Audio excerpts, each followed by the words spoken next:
નમસ્કાર, સ્વાગત છે આપનું ગુજરાત ફર્સ્ટમાં. ભાવિ દર્શન અમારા વિશેષ કાર્યક્રમમાં હું આપની સાથે યશ. ભાવિ દર્શનમાં આપણે સાપ્તાહિક રાશિફળો વિશેની જાણકારીઓ મેળવતા હોઈએ છીએ.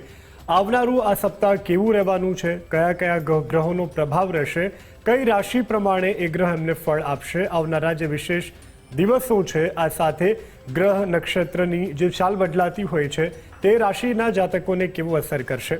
આપણી સાથે સ્ટુડિયોથી શાસ્ત્રી શ્રી કમલેશભાઈ પંડ્યા છે. શાસ્ત્રીજી, સ્વાગત છે આપનું. જી નમસ્કાર. સર્વપ્રથમ આપણે 12 રાશિઓ અને રાશિના જાતકોને કેવા આવનારા દિવસોમાં ફળ મળશે એના વિશેથી જ આપણે શરૂઆત કરીએ. ચોક્કસથી સૌપ્રથમ જો શરૂઆત કરીએ આપણે તો મેષ રાશિથી શરૂઆત કરીશું, જેમના નામના અક્ષર અ અને ઈ પરથી આવતા હોય. સપ્તાહની શરૂઆતમાં મેષ રાશિના જાતકો માટે કામની જગ્યાએ તમારો સમય વધી શકે છે એવા યોગ બની રહ્યા છે. સપ્તાહની શરૂઆતના 2 દિવસમાં કંઈક નવી જિમ્મેદારી મળે અને તમારે કામના સ્થળે ઓવર ટાઈમ કરવો પડે. તમારી મહેનત વધશે, પણ ચોક્કસથી સપ્તાહના આગળના 5 દિવસમાં આ મહેનત તમારા કરિયરમાં સફળતા અને રંગ લાવશે. સાથે સાથે તમારે બહારનું કંઈ ખાવાનું હોય તો એનાથી ખાસ સાવધાની રાખવી. ક્યાંક સપ્તાહની શરૂઆતમાં આરોગ્યની બી તમારે સુખાકારી અને સાચવણી રાખવી પડશે. સપ્તાહની મધ્યમાં જે કોઈ લોકો દાંપત્ય જીવનમાં આગળ વધવા માંગતા હોય તો એમના માટે સારા સમાચાર લઈને આવી શકે છે. સાથે સાથે કોઈ પાર્ટિસિપેશન કરવું હોય, તમારે જાહેર જીવનની અંદર કોઈ તમે નવા ડિસિઝન્સ લેવા જઈ રહ્યા હોય, કાં તો પછી કોઈ પાર્ટનરશિપ બિઝનેસની વાત હોય, કાં તો કોઈ બિઝનેસના નવા આઈડિયા, સપ્તાહની શરૂઆત મધ્યની જે છે સમય છે એ તમને અનુકૂળ રહેશે. સપ્તાહની અંતની અંદર ક્યાંક બદલાવ, પરિવર્તન અને ઓબ્સ્ટેકલ્સ એ તમારી રાહ જોઈને બેઠા છે. એટલે જેટલું બને એટલું સપ્તાહના અંતના જે 2 દિવસ છે તેમાં કોઈ તમે ઓલ ઓફ સડન પ્લાનિંગ ન કરી લેતા, કાં તો કોઈ ઓલ ઓફ સડન ડિસિઝન્સ ન લેતા. અને ખાસ કરીને તમારે વ્યવહાર કરતી વખતે, એટલે કે નાણાકીય વ્યવહાર કરો કાં તો કોઈની સાથે કોમ્યુનિકેશન કરતા હોય તો બહુ સોચી વિચારીને બોલવું જરૂરી છે. હવે આપણે મહારાજ વૃષભ રાશિની વાત કરી લઈએ તો વૃષભ રાશિના જાતકો માટે સપ્તાહ કેવું રહેશે? વૃષભ રાશિના જાતકો એટલે કે જેમના નામના અક્ષર બ અને ઉપરથી આવતા હોય, સપ્તાહની શરૂઆતના 2 દિવસમાં જો કોઈ વૃષભ રાશિનું વ્યક્તિ ઇન્વેસ્ટમેન્ટ કરવા માંગતું હોય તો ખૂબ સારો સંયોગ બની રહ્યો છે. સાથે સાથે તમે કોઈ નવું ઇન્વેસ્ટમેન્ટ કરવા માંગતા હો અને કોઈ સ્પોર્ટ્સ ક્ષેત્રમાં કોઈ વ્યક્તિ આગળ વધવા માંગતું હોય તો એના માટે પણ આ સારો દિવસ છે. સ્પોર્ટ્સની એક્ટિવિટીમાં તમારું પરફોર્મન્સ સારું રહી શકે છે સપ્તાહના 2 દિવસની અંદર. મધ્યની વાત કરીએ તો ક્યાંક ને ક્યાંક કારભાર વધશે. સપ્તાહની શરૂઆતમાં કંઈક તમને લાભ પણ થશે અને ઈચ્છાપૂર્તિ પણ થશે. સાથે સાથે તમારે સપ્તાહની અંતમાં ક્યાંક તમારા પાર્ટનર રિલેટેડ કોઈક પ્રશ્નો હોય જે તમને મૂંઝવતા હોય તો એ ચોક્કસથી તમને એક સાથ સહકાર આપી રહેશે. સંબંધો મધુર રહેશે અને કોઈ લગ્ન ઈચ્છુક વ્યક્તિ હોય તો એમના માટે સારી ઓપોર્ચ્યુનિટી અને તક પણ આવી રહી છે. બિલકુલ. મહારાજ મિથુન રાશિના જાતકો માટે? મિથુન રાશિ જેમના નામના અક્ષર ક, છ, ગ પરથી આવતા હોય, સપ્તાહની શરૂઆતમાં ઘર, મકાન, જમીન, પ્રોપર્ટી, વાહન જેવા ક્ષેત્રોની અંદર ક્યાંક ને ક્યાંક તમારી મુશ્કેલી વધી શકે છે. કોઈ વાહનમાં નાની મોટી ખરાબી આવી, કાં તો ઘરમાં કોઈ નવું કામ લેવું, ઘરમાં કંઈક ને કંઈક વસ્તુઓના બદલાવ કરવા, એવા સપ્તાહની શરૂઆતના 2 દિવસ. ઇવન તમારા કરિયરની અંદર પણ ક્યાંક ને ક્યાંક બદલાવ રહેશે. ક્યાંક તમારે કરિયરમાં ટ્રાવેલિંગ થાય અને કોઈ નવી જગ્યાએ નવા કામ અને નવી તક આવે એમાં પણ તમારે મહેનત તમારી વધી જાય એવા યોગ બની રહ્યા છે. સાથે સાથે સપ્તાહના મધ્યની વાત કરીએ તો મિથુન રાશિ માટે જો ઇન્વેસ્ટમેન્ટ કરવાની કોઈ વ્યક્તિ ઈચ્છુક હોય તો સપ્તાહના મધ્યનો સમય ખૂબ સારો છે. એમાં તમને લાભ થઈ શકે છે, નવી તકો મળી શકે છે. તમે કોઈ પહેલાંનું કાર્ય કરેલું હોય, અટકાયેલું કાર્ય હોય એ પૂર્ણ થાય, તમારી મનની ઈચ્છાઓ પૂરી થાય.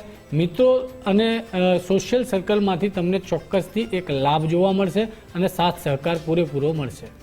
આવનારા જે સપ્તાહ છે એ દરમિયાન કર્ક રાશિના જે જાતકો છે એમના માટે સપ્તાહ કેવું રહેવાનું? કર્ક રાશિ એટલે જેમના નામના અક્ષર ડ અને હ પરથી આવતા હોય, સપ્તાહની શરૂઆતમાં કંઈક નવું ડિસિઝન્સ થશે, કંઈક તમારા માન, સન્માન, પ્રતિષ્ઠામાં વધારો જોવા મળશે. ગવર્મેન્ટમાં કોઈ એસોસિએટ હોય તો ગવર્મેન્ટના કામકાજથી તેમને લાભ થઈ શકે છે. ટ્રાવેલિંગના ક્ષેત્રમાં લાભ થઈ શકે. જે કોઈ લોકોએ ફોરેનમાં ફાઇલ મૂકેલી હોય તો એ પણ આગળ વધી જાય, એ કામમાં તમને સફળતા જોવા મળી શકે. સાથે સાથે બ્રધર અને સિસ્ટર્સના સંબંધો ખૂબ સારા રહે, એમના તરફથી પણ તમને ક્યાંક ને ક્યાંક ફાયદો જોવા મળશે. સપ્તાહની મધ્યમાં તમારા કરિયરમાં નેમ, ફેમ, પાવર પોઝિશન સાથે એક નવા ટાસ્ક એસોસિએટ છે જેમાં તમને તમારા કાર્ય શૈલીની વખાણ થઈ શકે છે. તમારું કોઈ કામ અટકી ગયેલું હોય, પ્રમોશન હોય કે પછી કોઈ બીજા કોઈ કામકાજ, તો એ કામકાજ સપ્તાહની મધ્યમાં પૂરા થશે. સપ્તાહની અંતમાં ક્યાંક ને ક્યાંક તમારી ક્રિએટિવિટી વધી જશે, તમારા આઈડિયા વધી જશે. સોશિયલ મીડિયામાં કાં તો ટેકનોલોજીમાં કામ કરતા હોય તો ત્યાં તમને લાભ સપ્તાહના અંતમાં જોવા મળશે. બિલકુલ આ વચ્ચે શાસ્ત્રીજી અમદાવાદથી એક પ્રશ્ન આવી રહ્યો છે. અમદાવાદથી અતુલભાઈ છે, તેમનો પ્રશ્ન એવો છે કે શાસ્ત્રીજી રાહુની મહાદશા શું હોય છે અને કોઈ જાતક પર રાહુની મહાદશા છે તો એના ઉપાયો કયા કયા છે? ખૂબ સરસ પ્રશ્ન છે અતુલભાઈ તમારો. રાહુની મહાદશાના ઉપાયો આ તમે તમારા માટે પ્રશ્ન નથી, પણ આ લગભગ ઘણા બધા લોકોને આ પ્રશ્નનો જવાબથી તેમને ચોક્કસથી એક મદદ મળી રહેશે. રાહુની મહાદશા એક એવી મહાદશા હોય છે જેમાં રાહુ માણસને રાજા પણ બનાવતો હોય છે અને માણસને રંક પણ બનાવતો હોય છે. રાહુ તમને આપે જ છે એટલા માટે કે એને ફરી પાછું લઈ લેવું હોય છે. કોઈ પણ વ્યક્તિ રાજા બધા જ મને બનવા માંગતા હોય છે, પણ રંક કોઈ બનવા માંગતું હોતું નથી. આપણે રાહુ એના કેવા ઉપાય કરીશું જેના કારણે આપણને રાહુની એક સારી અસરો થાય? તો આપણે આગળ વિશેષ ઉપાયોની વાત કરીએ. નંબર 1 ઉપાયની હું વાત કરું તો તમે મહાદેવની શરણમાં જતા રહો. રોજ 1 લોટો જળથી શિવલિંગ ઉપર અભિષેક કરવાથી રાહુની વિશેષ કૃપા પ્રાપ્ત થાય છે. એવું કહેવાય છે કે રાહુ જે છે ને એ મહાદેવજીની જ ભક્તિ કરે છે અને મહાદેવની જ શરણે જાય છે. નંબર 2, મા દુર્ગા જે છે એના આદ્યશક્તિ સ્વરૂપ જે છે એમની પૂજન અર્ચન કરવી જરૂરી છે. કારણ કે આદ્યશક્તિ મા દુર્ગાના ત્રિશુલની અંદર દરેક દાનવોનો સંહાર છે અને રાહુ છે ને એક દાનવ છે. એટલે જો આ મહાદશામાં તમને તકલીફ આવતી હોય તો મા દુર્ગાના કોઈ પણ સ્વરૂપની તમે પૂજા કરી શકો છો. સાથે સાથે તમે કાલ ભૈરવની શરણ લઈ શકો છો. રવિવારના દિવસે કાલ ભૈરવને જે પણ તમે પ્રસાદ ધરાવો અને પૂજન અર્ચન કરો તેમના દર્શન માત્રથી રાહુની દશા સારી થાય છે, રાહુના ફળ સારા મળે છે. કારણ કે રાહુ ગ્રહની એક પણ કાલ ભૈરવ સામે ચાલતી નથી.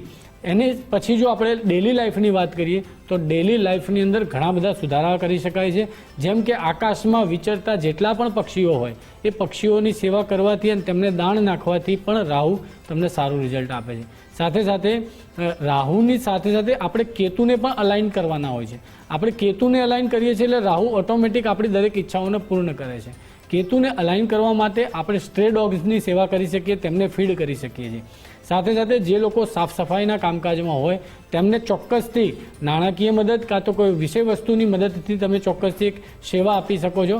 અને જેટલા તમે ગરીબોની સેવા કરો છો એટલો જ રાહુ તમને વિશેષ ફળ આપે છે. આટલા ઉપાયો જો ડેલી લાઈફમાં આપણે લાવી દઈએ છીએ ને તો આપણે વિચાર્યું પણ ન હોય એના કરતાં પણ વિશેષ લાભ રાહુ આપણને આપે છે. બિલકુલ મહારાજ, આ તો રાહુની મહાદશાની વાત થઈ. હવે સિંહ રાશિના જાતકો માટે આવનારું સપ્તાહ કેવું છે? સિંહ રાશિના જાતકોના જીવનમાં કોઈ પરિવર્તન આ સપ્તાહ લાવી રહ્યું છે ખરું? સિંહ રાશિના જાતકો માટે ખૂબ સારું પરિવર્તન આવશે. સિંહ રાશિ એટલે કે જેમના નામના અક્ષર મટ છે. સપ્તાહની શરૂઆતમાં જ ક્યાંક નાણાકીય લાભ તમને જોવા મળી જશે અને ક્યાંક તમારા અટકાયેલા કાગળિયા કામકાજ હોય, ડોક્યુમેન્ટેશનના કામકાજ હોય, તમે કોઈ બેન્કિંગ ક્ષેત્રમાં હોય, એડમિનિસ્ટ્રેશનમાં હો, ફાઇનાન્સની ગણતરીમાં હો તો તમને ચોક્કસથી શરૂઆતના સપ્તાહના 2 દિવસમાં જ લાભ પ્રદાન થશે. નાણાકીય લાભ સારો જોવા મળી રહ્યો છે. સપ્તાહની મધ્યમાં તમે કંઈક નવું ડિસિઝન્સ લેશો અને આ ડિસિઝન્સથી તમારા ભાગ્ય પણ તમને સપોર્ટ કરશે. ક્યાંક ટ્રાવેલિંગના યોગ બની રહ્યા છે, ક્યાંક પિતા તરફથી સપોર્ટના યોગ બની રહ્યા છે. સપ્તાહની અંતમાં ક્યાંક તમારા કામકાજ ડીલે થાય અને ઘરની અંદર કોઈક નવી વસ્તુમાં તમારો ખર્ચો થાય કાં તો કરિયરની અંદર ક્યાંક થોડી ચેલેન્જીસ વધી જાય એવા યોગ સપ્તાહના અંતના 2 દિવસના રહેશે. બિલકુલ. તો કન્યા રાશિના જાતકો માટે આવનારું સપ્તાહ કેવું છે? ચોક્કસથી કન્યા રાશિ એટલે જેમના નામના અક્ષર પઠાણ અણ પરથી હોય. કન્યા રાશિ આ સપ્તાહની સારામાં સારી સુપરસ્ટાર રાશિ કહી શકાય. સપ્તાહની શરૂઆતમાં જ તમારા લીધેલા દરેક નિર્ણયો સાચા ઠરી શકે. તમારી સાથે જોડાયેલી દરેક ઈચ્છાઓ પૂર્ણ થઈ શકે. તમે જાહેર જીવનમાં તમારા વખાણ થાય, જાહેર જીવનમાં તમને પ્રગતિ મળે. કોઈ માણસ વ્યક્તિ બિઝનેસમાં હોય તો બિઝનેસમાં ચોક્કસથી નવા ગ્રાહકો અને સારી એવી કમાણી કરી શકાય, નવી તકો મળી શકે, નવું કામ મળી શકે છે. કોઈ વ્યક્તિ જોબમાં હોય તો ચોક્કસથી એમાં સફળતા મળશે. જોબ માટે એપ્લાય કરી હોય તો સફળતા મળી શકે. સપ્તાહની મધ્યમાં તમારા એડમિનિસ્ટ્રેશનના કામ થઈ શકશે. તમારા કમ્યુનિકેશનથી લોકો પ્રભાવિત થઈ શકે. કુટુંબના કોઈક માંગલિક પ્રસંગમાં તમે હાજરી આપી શકો, આવા યોગ બની શકે. સપ્તાહની મધ્યમાં ક્યાંક તમારું ઓલ ઓફ સડન ટ્રાવેલિંગ પણ થાય અને સપ્તાહની અંતમાં ક્યાંક ને ક્યાંક તમારા ઓવરઓલ જે પર્સનાલિટી છે એમાં ચોક્કસથી વધારો જોવા મળશે.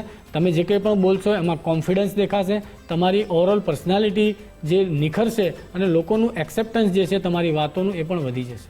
બિલકુલ. મારે તો તુલા રાશિ વિશે પણ જણાવી દઉં. તુલા રાશિના જાતકો માટેનું સપ્તાહ. તુલા રાશિ જેમના નામના અક્ષર રત હોય, સપ્તાહની શરૂઆતના 2 દિવસમાં ખર્ચો આવી શકે છે, આકસ્મિક ખર્ચો આવી શકે જે તમે પ્લાન ન કર્યો હોય, જે તમારા બજેટ બહાર જઈ શકે. માનસિક ચિંતાઓ એ તમારા એક્સપેન્ડિચર સાથે જ માનસિક ચિંતાઓ જોડાયેલી રહેશે એવું દેખાઈ રહ્યું છે, એવા યોગ છે. સાથે સાથે સપ્તાહની મધ્યની વાત કરીએ તો ચોક્કસથી તમારા માટે ફાયદારૂપ સમય બનશે. જે કંઈ પણ નિર્ણય લેશો અને ઈચ્છાશક્તિ જે કંઈ કરશો એ તમારી પૂરી થાય. તમે કંઈક પોતાના ઉપર પણ ખર્ચ કરશો અને કંઈક નવી આદતો માટે પણ પોતાની જાતને ઇન્સ્પાયર કરશો.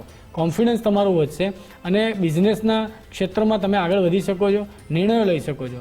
સાથે સાથે પારિવારિક વૈવાહિક જીવન છે તેમાં પણ સારા યોગ બની રહ્યા છે. સપ્તાહની અંતમાં ક્યાંક ને ક્યાંક તમારે ઓલ ઓફ સડન ટ્રાવેલિંગ થતું હોય તો એને ટાળવું જોઈએ. જેટલું તમારે મનન અને ચિંતન કરવાનું, જેટલો સમય પોતાની જાતને આપશો ડેવલપ કરવામાં, એટલા જ સપ્તાહના અંતના 2 દિવસ તમારા માટે અનુકૂળ રહેશે. બિલકુલ. મારા વૃશ્ચિક રાશિના જાતકો માટેનું સપ્તાહ. વૃશ્ચિક રાશિ જેમના નામના અક્ષર ન અને ય પરથી આવતા હોય, સપ્તાહની શરૂઆતમાં જ ઈચ્છા પૂર્તિના 2 દિવસ તમારી માટે રાહ જોઈને બેઠા છે. કોઈ કામ અટકાયેલું હોય તો સપ્તાહની શરૂઆતના 2 દિવસમાં વૃશ્ચિક રાશિના જાતકોની આ ઈચ્છા પૂર્ણ થઈ શકે છે. શેર માર્કેટમાં ઇન્વેસ્ટ કરતા હોય સારો દિવસ છે. ઇન્વેસ્ટમેન્ટથી તમને લાભ થઈ શકે છે. તમારી ક્રિએટિવિટી વધી જશે. સંતાન તરફથી તમને ફાયદો થઈ શકે છે. માતા પિતાના પિતા પુત્રના સંબંધોમાં મધુરતા આવી શકે છે. સોશિયલ સર્કલથી ફાયદો થઈ શકે છે. આટલા બધા યોગ સારા છે સપ્તાહની શરૂઆતના 2 દિવસના. મધ્યના 2 દિવસ તમારે સાચવવાના છે. ખાસ કરીને તમારી આરોગ્યની સુખાકારી. કોઈ પણ વસ્તુ બહારની ખાતા પહેલાં વિચારજો. તમને કોઈ નાની મોટી પેટની સમસ્યા થઈ શકે છે. સાથે સાથે તમારી માનસિક ચિંતાઓમાં વધારો થાય અને ઈચ્છા ના આધારિત તમારા કાર્ય ન બને એમાં ડિલે જોવા મળે એવા સપ્તાહના મધ્યના દિવસ રહેશે. સપ્તાહના અંતમાં ચોક્કસથી તમે જે કંઈ પણ કાર્ય કરશો એ કાર્યમાં તમને પ્રગતિ જોવા મળશે. ઓવરઓલ જાહેર જીવનથી તમને એક પ્રોટેક્શન મળશે, લોકોનું એક્સેપ્ટન્સ મળશે અને જે કંઈ બી પ્લાન કરશો એ આગળ વધી જશે. બિલકુલ. મારા જે આ વચ્ચે એક પ્રશ્ન એ પણ થાય છે કે દશા અને મહાદશા શું છે, તેના સંકેતો કયા છે, લાભ છે, હાનિ છે, દશા મહાદશાની કોઈ અવધિઓ હોય છે? ખૂબ સરસ પ્રશ્ન કર્યો છે. સૌથી વધારે જન્મ કુંડળીમાં અને એસ્ટ્રોલોજીમાં મોસ્ટ ઇમ્પોર્ટન્ટ કોઈ વસ્તુ રોલ પ્લે કરતી હોય તો એ દશાના વ્યક્તિની દશા મહાદશા છે. કહેવાય છે કે જ્યોતિષ જે છે એ સ્થાન, સમય અને પાત્રના આધારિત રિઝલ્ટ આપે છે. એટલે જે કંઈ પણ ડેસ્ટિની વ્યક્તિની કુંડળીમાં હોય પરંતુ એને ટ્રિગર કરવી હોય, એ ઇવેન્ટને ટ્રિગર કરવા હોય, એ ઇવેન્ટનો ઘટનાક્રમ થવો હોય તો દશા મહાદશાના આધારિત છે. અને દશા મહાદશા જે છે ને એ ખૂબ સુંદર છે. દરેક દશા મહાદશા કંઈક ને કંઈક વ્યક્તિને શીખવાડવા માટે, કંઈક એના વિકાસ માટે અને કંઈક એના આગળ લઈ જવા માટે આવતી હોય છે અને કંઈક સંદેશો આપતી હોય છે. જેમ કે આપણે જોઈએ તો દરેક દશાના ક્રમ ફિક્સ છે. તો હંમેશા શુક્રની મહાદશા જે આવે એ પહેલાં હંમેશા કેતુની દશા આવતી હોય છે. તો અહીંયા તમે વિચારો કે કેતુની દશા, કેતુ એટલે ડિટેચમેન્ટ છે. જે વસ્તુ તમને નિરાશ કરે છે, જેમાંથી તમે જે ભૌગોલિક સુખ છે, જે તમારી આપણી માયા છે, માયાથી દૂર લઈ જવાનું કામ જ કેતુનું છે. કેતુની દશા જે છે 7 વર્ષની, એ પીરિયડની અંદર વ્યક્તિ ડિટેચ થાય છે. કેમ કે એને પછી શુક્રની મહાદશા આવવાની હોય, એમાં એને અટચ થવાનું હોય છે. શુક્રની દશા સુખાકારીની હોય છે, એ અટેચમેન્ટની હોય છે, મોહ માયાની હોય છે. એવી જ રીતે રાહુની મહાદશા પછી હંમેશા ગુરુની મહાદશા આવતી હોય છે. રાહુની મહાદશામાં રાહુ કહેતા આપણે અંધકાર છે, તો અંધકાર પછી જ હંમેશા પ્રકાશ થતો હોય છે. કેમ કે ગુરુ એ પ્રકાશ છે અને અજ્ઞાન પછી જ જ્ઞાન મળતું હોય છે. ગુરુ જ્ઞાન છે, રાહુ અજ્ઞાન છે. તો આવી જ રીતે દશાનો ક્રમ જે છે એ દરેકનો ફિક્સ હોય છે અને દરેક વ્યક્તિની ચાલતી અને મહાદશા અને અંતરદશા પ્રમાણે એને રિઝલ્ટ મળતા હોય છે. એટલે જ્યોતિષમાં સૌથી વધારે કોઈ વસ્તુ ઇમ્પોર્ટન્ટ હોય તો એ વ્યક્તિનો ચાલતો સમય છે. બિલકુલ. મહારાજ, હવે ધન રાશિની વાત કરી લઈએ તો ધન રાશિના જાતકો માટે સપ્તાહ વિશેષ કોઈ લાભ, નવા પ્રયોજનો અંગે? ધનુ રાશિ ભ, ધ, ફ પરથી જેમના નામ આવતા હોય, કરિયર માટે ખૂબ સારો સમય છે. કોઈ વ્યક્તિ લાંબા સમયથી નોકરી ન મળતી હોય અને પ્રયાસ કરતા હોય તો સપ્તાહની શરૂઆતના 2 દિવસમાં સારા સમાચાર મળી શકે છે. કરિયરમાં નવા ટાસ્ક મળી શકે, નવી ઓપોર્ચ્યુનિટી મળી શકે. જે કંઈ પણ કામ કરશો એની પ્રશંસા થઈ શકે. એટલીસ્ટ તમારા માન, સન્માન, પ્રતિષ્ઠા સાથે આ 2 દિવસ જોડાયેલા છે, જેમાં વધારો જોવા મળશે. સપ્તાહના મધ્યના 2 દિવસ પણ તમારા તરફેણમાં રહેશે. તમારી કોઈ અમુક ઈચ્છાઓ હોય પૂર્તિ થાય, લાભ મળી શકે. એટલે જે કંઈ કાર્ય તમે પહેલાં કર્યું હોય એની રિકોગ્નાઇઝેશન જે છે, એનો રિવોર્ડ છે, એ તમને સપ્તાહના મધ્યના 2 દિવસમાં મળી શકે. ઇન્વેસ્ટમેન્ટથી લાભ થઈ શકે. સ્પોર્ટ્સમાં કોઈ વ્યક્તિ હોય તો પરફોર્મન્સ સારું રહેશે. ટૂંકમાં આ શરૂઆતના 5 દિવસ જે છે એ બહુ સારા. અંતના 2 દિવસોમાં તમારે સાચવવાનું રહેશે. આકસ્મિક ખર્ચો વધી શકે, કાં તો કોઈ પ્રકારની માનસિક ચિંતા તમને સતાવી શકે. બિલકુલ. મહારાજ, મકર રાશિના જાતકો માટે? મકર રાશિ જેમના નામના અક્ષર ખ અને જ પરથી આવતા હોય, સપ્તાહની શરૂઆતથી લઈને સપ્તાહનું અંત આખું મકર રાશિ માટે ખૂબ સરસ છે. આ સપ્તાહની સુપરસ્ટાર રાશિ બીજી મકર રાશિ. ભાગ્યની સપ્તાહના શરૂઆતમાં જ તમને સપોર્ટ મળશે. ક્યાંક તમારા વિદેશ સંબંધિત કોઈ કાર્ય અટક્યા હોય તો એની ફાઇલ આગળ વધી જાય, એમાં તમને પ્રોગ્રેસ જોવા મળે, સુધારો જોવા મળે. નિર્ણયોમાં કોન્ફિડન્સ જોવા મળશે. ક્યાંક તમે તમારી જાતને અનુભવશો અને ક્યાંક તમે સેટબેક કરશો પાછું. કરિયરની અંદર તમારી કામ વધી જશે અને કામથી તમને રિકોગ્નાઇઝ પણ મળશે, ઓપોર્ચ્યુનિટી સારી મળશે, નવા લોકો સાથે મળવાની તકો મળશે અને નવા કામ મળશે, જેને કારણે સપ્તાહના અંતમાં લાભ જ લાભ છે અને દરેક ઈચ્છાની પૂર્તિ છે. બિલકુલ મહારાજ, કુંભ રાશિના જાતકો માટે સપ્તાહની શરૂઆત કુંભ રાશિના જાતકો માટે એક બદલાવ સાથે આવી રહી છે અને બદલાવ હંમેશા પોઝિટિવ નેગેટિવ દરેક બાજુ હોય છે અને જ્યારે બદલાવનો સમય હોય એટલે વ્યક્તિએ પેશન્સ રાખવું જોઈએ. સપ્તાહના શરૂઆતના 2 દિવસ તમારે શાંતિથી ધીરજ રાખવાની જરૂર. જેટલું કામ ઓલ ઓફ સડન કોઈ ઘટનાઓ હોય, ઓલ ઓફ સડન કોઈ ડિસિઝન્સ લેવાના હોય તો ઉતાવળ જરાય પણ નહીં કરવાની અને આ 2 દિવસમાં તમારે ધીરજ રાખવાની. જેટલી ધીરજ રાખશો એટલા જ તમારા માટે ખૂબ સારો સમય રહેશે. સપ્તાહની મધ્યની અંદર ચોક્કસથી તમે નવા કામ લઈ શકો છો, ચોક્કસથી તમે આગળ ડિસિઝન લઈ શકો છો. નસીબ તમારા પડખે ઊભું રહેશે. ક્યાંક ને ક્યાંક ધાર્મિક કાર્યોમાં તમારી ભાગીદારી થાય, ત્યાં તમારી હાજરી થાય, નાની મોટી પૂજાના ક્રમ હોય એમાં તમારી હાજરી થાય. કોઈ વ્યક્તિ લિટિગેશન મેટરમાં, કાયદા કાનૂની કાર્યવાહીમાં, કોઈ કેસમાં હોય તો એમાં ચોક્કસથી એને એક સારો ફાયદો જોવા મળી શકે છે અને બ્રધર સિસ્ટર તરફથી તમારી સાથે કોવર્કર જે સલાહકર્મી છે, તમારી સાથે કામ કરનારા છે, એમનેથી તમને ફાયદો થાય. સપ્તાહની અંતમાં કરિયર અને ઘરમાં સુખ શાંતિ અને સમૃદ્ધિ જે છે એમાં વિકાસ થશે. બિલકુલ મહારાજ, અંતિમ રાશિ મીન રાશિ. મીન રાશિના જાતકો માટે મીન રાશિના જાતકો માટે સપ્તાહની શરૂઆતમાં જ ક્યાંક ને ક્યાંક તમારું કોન્ફિડન્સ પાછું ફરશે, ઓવરઓલ પર્સનાલિટીમાં વધારો જોવા મળશે અને જે લોકો લગ્ન ઈચ્છુક હોય તો એમાં ક્યાંક ને ક્યાંક કોઈ લગ્ન પ્રસંગમાં કાં તો કોઈ એવા સારા પ્રસંગમાં તમારી હાજરી પણ થાય અને તમારી લગ્નની વાટાઘાટો હોય એ પણ આગળ વધી જાય. કોઈ વ્યક્તિને પહેલાંથી જ પ્રશ્નો મૂંઝવતા હોય અને તકલીફમાં હોય, કોઈ કોન્ફ્લિક્ટ હોય, ઝઘડા હોય તો એનું સમાધાન સપ્તાહની શરૂઆતના 2 દિવસોમાં નીકળી શકે છે. સપ્તાહની મધ્યમાં તમારે ખાલી કમ્યુનિકેશનથી ધ્યાન રાખવાનું છે. તમારા કુટુંબીજનને તમારી વાતથી ખોટું ના લાગે એનું ધ્યાન રાખવાનું છે. પૈસાની લેણદેણ કરતાં ચોક્કસથી ધ્યાન રાખવાનું. આ સપ્તાહની મધ્યના દિવસમાં ક્યાંક ને ક્યાંક ઓબ્સ્ટેકલ, ચેલેન્જીસ રાહ જોઈને બેઠી છે. એટલે તમે કામ કરતા હોય, કોઈ કરિયર હોય કે બિઝનેસ હોય કે નોકરી હોય તો ઓબ્સ્ટેકલ્સ રહેશે એવો સમય છે. એટલે તમે આ સમયને પહેલાંથી પરખી અને એના સમાધાન સ્વરૂપે પોતાની જાત ઉપર જેટલું કામ કરશો એટલા તમે ફાવશો. સપ્તાહની અંતમાં નસીબ તમારે પડખે ઊભું રહેશે અને ખૂબ સારો સાથ સહકાર મળી રહેશે.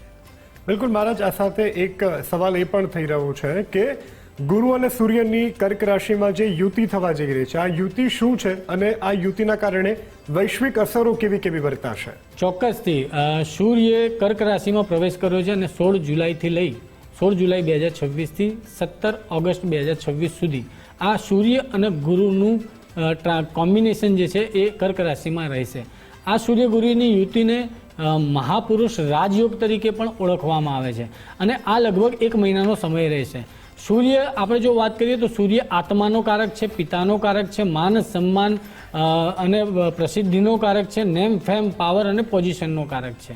સાથે સાથે ગુરુની જો વાત કરીએ તો ગુરુ જ્ઞાન છે, નોલેજ છે, આધ્યાત્મિકતા છે અને ભક્તિ છે.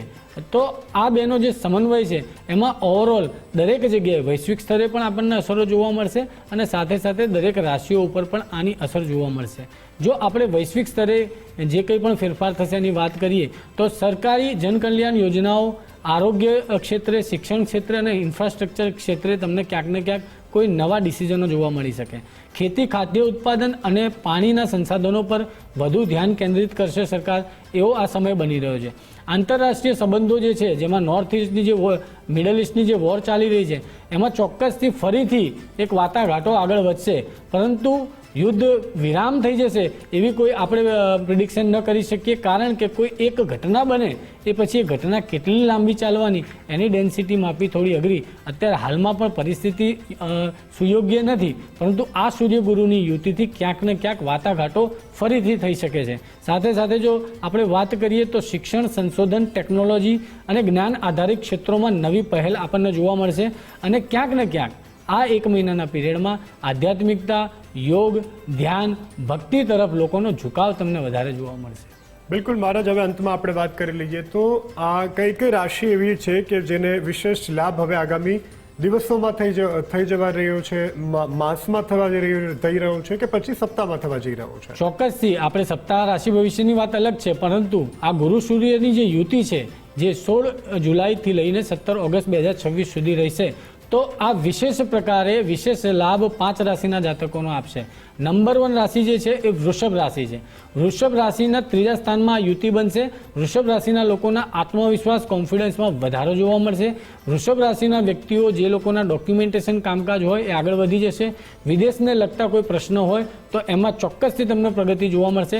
નસીબ તમારે પડખે ઊભું રહેશે. નંબર 2 રાશિની વાત કરીએ તો કર્ક રાશિ છે. કર્ક રાશિમાં ગુરુ ઉચ્ચના પણ છે અને સૂર્ય પણ આવી ગયેલા છે. ક્યાંક ને ક્યાંક તમારી કારકિર્દી, તમારી પ્રતિષ્ઠા અને તમારી જવાબદારીઓમાં વધારો થાય, પ્રમોશન થવાના યોગ, ગવર્મેન્ટ ક્ષેત્ર સાથે એસોસિએટ હોવ તો એમાં ચોક્કસથી તમને લાભ થઈ શકે. એની સાથે સાથે તમે પોલિટિક્સ ક્ષેત્રે પણ આગળ પ્રગતિ કરી શકો છો એવા કર્ક રાશિના યોગ બની રહ્યા છે. 3જા નંબરની રાશિની આપણે વાત કરીએ તો તુલા રાશિ છે. તુલા રાશિને નેમ ફેમ પાવર પોઝિશન અને કરિયરમાં ચોક્કસથી એક તમને જમ્પ જોવા મળશે, એક લાભ જોવા મળશે. કોઈપણ વ્યક્તિ તુલા રાશિનું કરિયરના પ્રશ્નો સોલ્વ થઈ જશે એવો આ યોગ બની રહ્યો છે. સાથે સાથે તમારી ઘરની સુખ સમૃદ્ધિમાં પ્રગતિ જોવા મળશે તમને. નંબર 4ની વાત કરીએ તો કન્યા રાશિ છે. કન્યા રાશિના કોઈ અટકેલા કાર્ય પૂરા થઈ શકે છે, તમને લાભ થઈ શકે છે, નવા લોકોનું કામ મળી શકે છે, નવા લોકોની મુલાકાત થઈ શકે છે. સાથે સાથે તમારી અર્નિંગમાં વધારો તમને જોવા મળશે અને બહુ સમયથી કોઈ અટકાયેલા કાર્ય હોય તો એ આ મહિનામાં પૂરા થવા જઈ રહ્યા છે. અને છેલ્લી રાશિ જો આપણે વાત કરીએ તો એ કુંભ રાશિ છે. કુંભ રાશિમાં કોઈ વ્યક્તિ કોમ્પિટિટિવ એક્ઝામની તૈયારી કરી રહ્યા હોય તો એમાં સફળતા મળી શકે છે. કોઈ વ્યક્તિનો કોર્ટ કેસ ચાલતો હોય તો એમાં સફળતા મળી શકે છે. સાથે સાથે નોકરી જો કોઈ વ્યક્તિની ન હોય તો નોકરી મળી શકે છે. એની સાથે તમારી કોઈ હેલ્થના પ્રશ્નો હોય તો હેલ્થના પ્રશ્નોમાં તમને ચોક્કસથી એક સુધારો જોવા મળશે. તમારી મહેનત વધી જશે પણ આ મહેનત તમને એક મહિનામાં એક સારું એવું સ્ટેજ પ્રોવાઈડ કરી દેશે. તો ખૂબ સરસ મજાની જાણકારી આપણને શાસ્ત્રીજી દ્વારા આપવામાં આવી છે. રાશિ ભવિષ્યની આવનારું સપ્તાહ કેવું રહેવાનું છે, આ સાથે ગ્રહોની જે ચાલ બદલાઈ રહી છે તેને લઈને વૈશ્વિક અસરો કેવી જોવા મળશે, વિવિધ રાશિના જાતકો પર તેની કેવી અસર જોવા મળશે. ભાવિ દર્શન કાર્યક્રમ સાથે આપ જોડાયેલા રહો. આપ જોતા રહો ગુજરાત ફર્સ્ટ. નમસ્કાર.